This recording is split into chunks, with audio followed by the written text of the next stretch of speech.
So Drake, when the season ended for TCU last year against Oklahoma, of course everybody was disappointed. And I remember throwing a question out there like, okay, what has to change for the Frogs this upcoming season? And a lot of people said it's the defense. It's you gotta switch the defense up. But I remember you, because one thing that's great about Drake, he's always looking at the other side of things, finding different angles. You immediately said confidently, Kendal Briles. Got to get him out of here. Yep. They didn't do that. But I do think this is a huge year, not only for Kendal, but for Sonny Dykes, because if you're going to be offensive guru guy, that side of the ball has to be elite if this is going to work. So what's your expectation for a Josh Hoover-led offense and kind of this offensive coaching staff going into another season with, Kendal calling plays? Well, I wore my Arkansas pullover today just for fun. That felt right.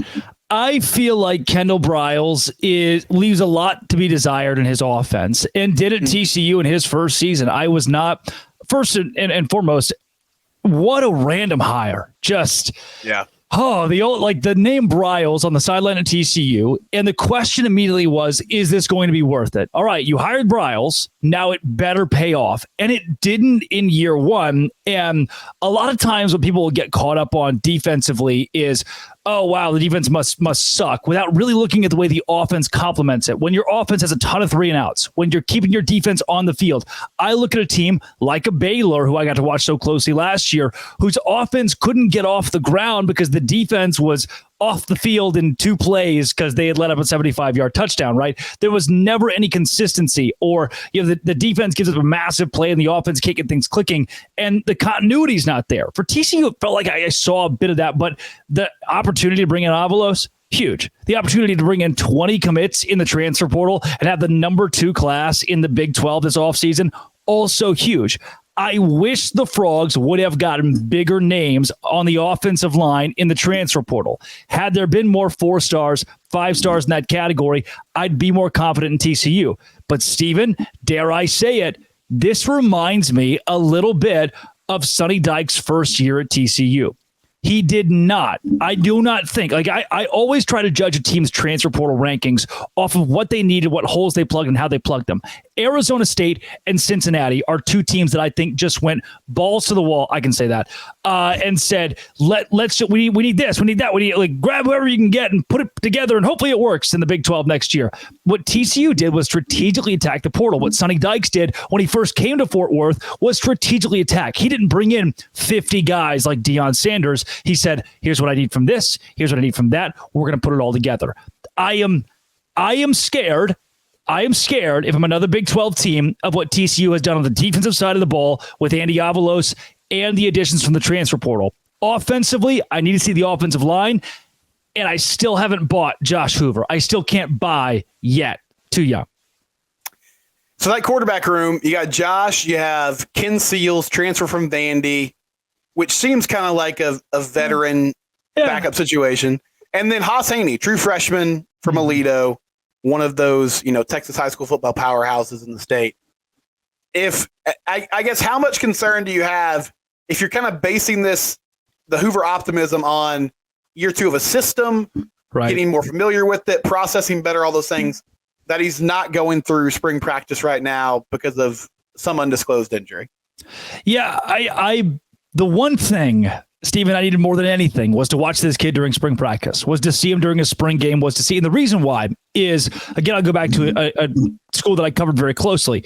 When Blake Shapen became the starter at Baylor, there was such a small sample size, and that sample size was very good. People were excited that he had stepped into that role. So you're waiting on him to develop.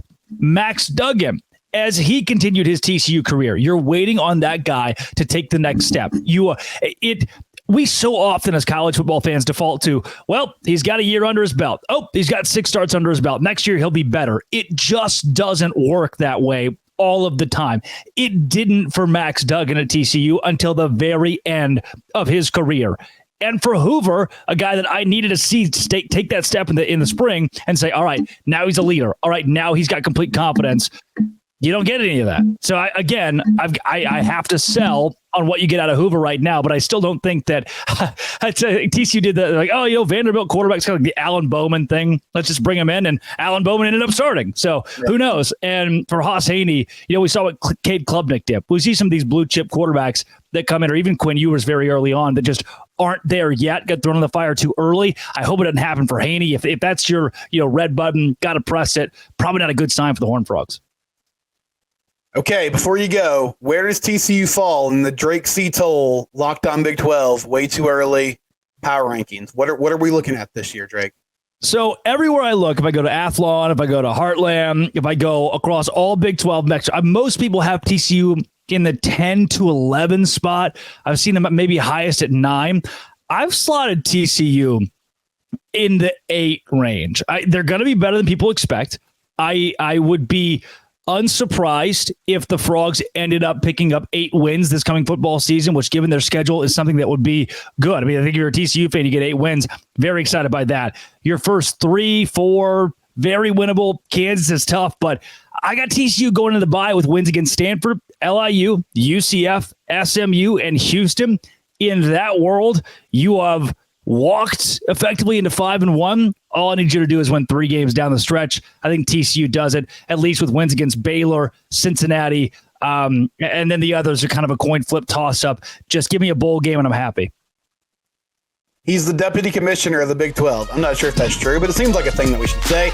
At Drake C. Toll on Twitter. Subscribe to the Locked On Big 12 YouTube channel. Do it. Check out his coverage every day. Subscribe to Locked On Horned Frogs. It's your team. We do it here every day.